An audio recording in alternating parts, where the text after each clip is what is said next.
One of the biggest factors in deciding where to live is how much money it's actually going to cost you to live there. You got things like housing costs, food costs, utilities, taxes, entertainment, clothing. How much you spend on these items relative to how much money you make is going to determine how much money you actually get to keep in your pockets. And who doesn't want to keep more money in their pockets, right? The word is yes, God. Yes!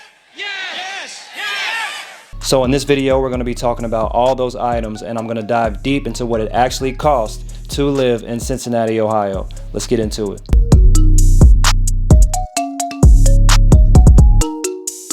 Hey, if you're new to the channel, my name is Victor Pham. I'm a real estate agent with Keller Williams Pinnacle Group out of the greater Cincinnati, Ohio area. Feel free to subscribe if you want to stay updated on real estate content that might be relative to Cincinnati. If you're looking to buy or sell a home in the Cincinnati area, call or text me anytime. All my contact information is in the description below.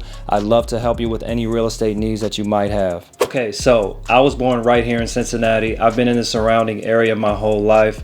Lived in some pretty rough, low-income areas in the city growing up. My mother worked pretty hard to get us out of those areas and into some better opportunity areas. So by the time I was a teenager, I was living in the suburbs of northern Kentucky. Now, Cincinnati is one of those border towns, so it borders northern Kentucky, and thousands of people commute between Cincinnati and northern Kentucky daily for job and business needs. So you can imagine there's a lot of currency flowing between northern Kentucky and Cincinnati. But don't worry, we don't have tolls, so you don't have to pay anything to travel between these states. At least not yet anyway.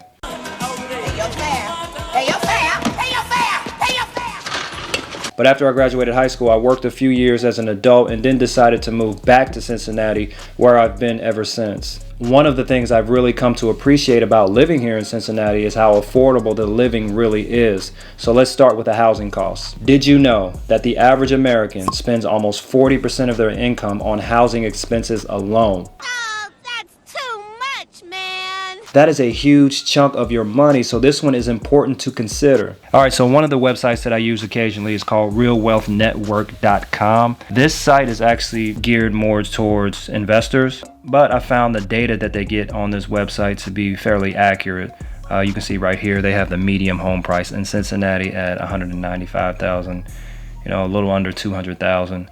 And last I checked, the NAR, or the National Association of Realtors, had the median home price in Cincinnati around $215,000. So they may be underestimating that a bit, so it's always best to use multiple sources to try to get a more collective look at what a home value really is. Nerdwallet.com is a popular one too. I use this frequently. What's cool about this one is you can go in here and actually compare the different costs of living to two different cities. Let's say you're in Newark, New Jersey. So I currently live in Newark, New Jersey, and I want to move to Cincinnati, Ohio. And we're going to use $60,000 as your current income here.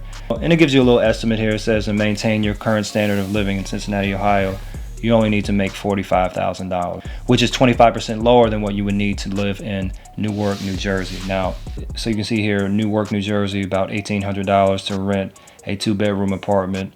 About $968 to rent a 2-bedroom apartment in Cincinnati. Medium home price, $560K, $267,000 in Cincinnati, Ohio. So since the pandemic has been going on, that might be actually pretty accurate because these houses are just flying off the shelf. Home prices are going through the roof. So, but I say collectively over a long period of time, $200,000, $215,000 is more the median price in Cincinnati. $200,000 will get you a lot of house in Cincinnati. You get a lot for your money here. That sounds good. And they break it down even further on this website too. You can look at their estimates for transportation costs, cost of gas per gallon. That's actually pretty accurate. I just filled up yesterday.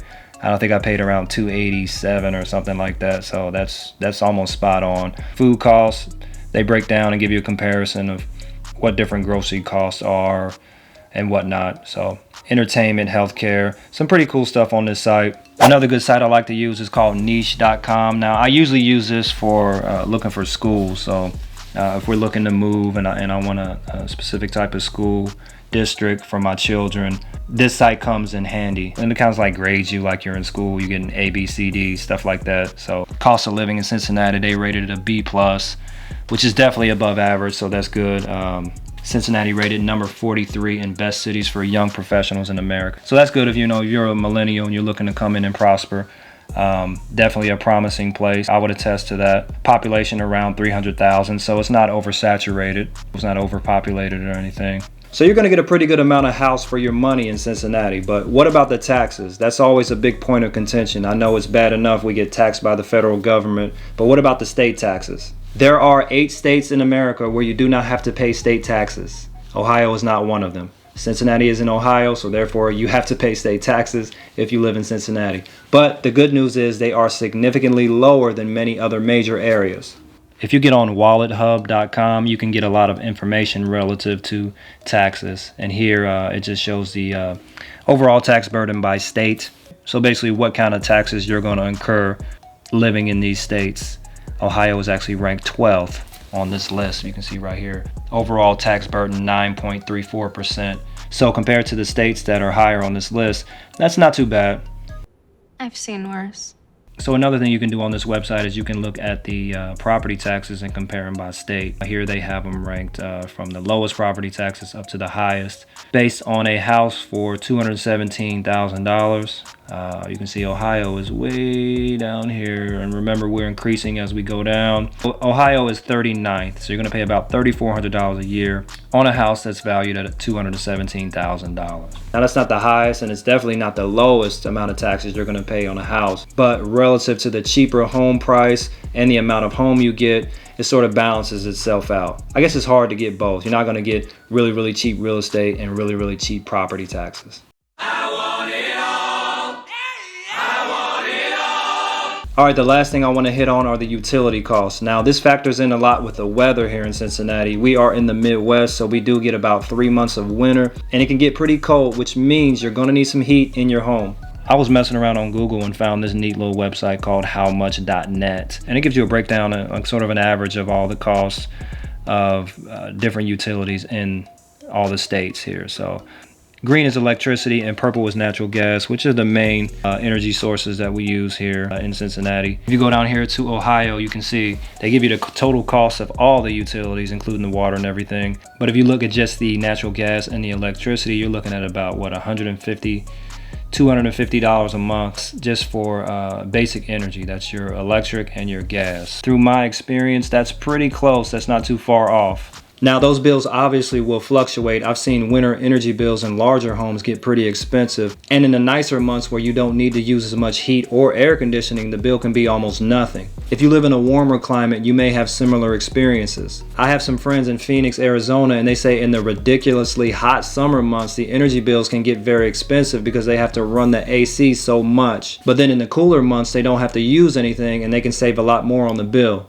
Because obviously living in Phoenix, you don't have much need for heat in the winter. In Cincinnati, you're going to have hot summers and cold winters. Most people have air conditioning and heat. Me personally, I can survive in the city without AC. I'm more of a fan kind of person.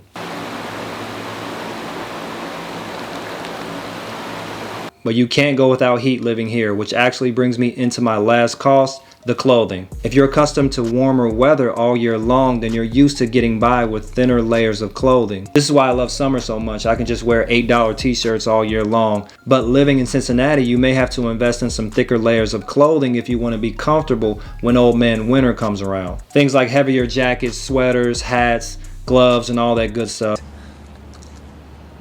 You never know what you're going to get. So depending on your taste and your style, that could factor in as a significant expense as well. All right, so I think we covered everything. Did we? I think so. Maybe. Okay, so as you can see, living in Cincinnati is significantly cheaper than many of the bigger major cities. It's a great place to come if you're looking to save money, lots of opportunities as far as jobs, beautiful place to live, lots of things to do. In fact, there are tons of other things I love about the city besides the affordability, but I can't fit all those into just one video, so I'm gonna put those in some future videos. So if you wanna stay updated, hit the subscribe button so you don't miss any of those. Also hit the like button and leave a comment. Let me know what you think. How do you feel about the cost of living in your area?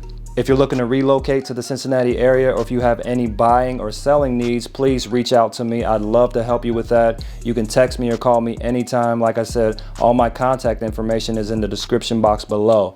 Thank you so much for watching this entire video because I know your time is valuable, so that means a lot to me. Take care. I'll see you next time.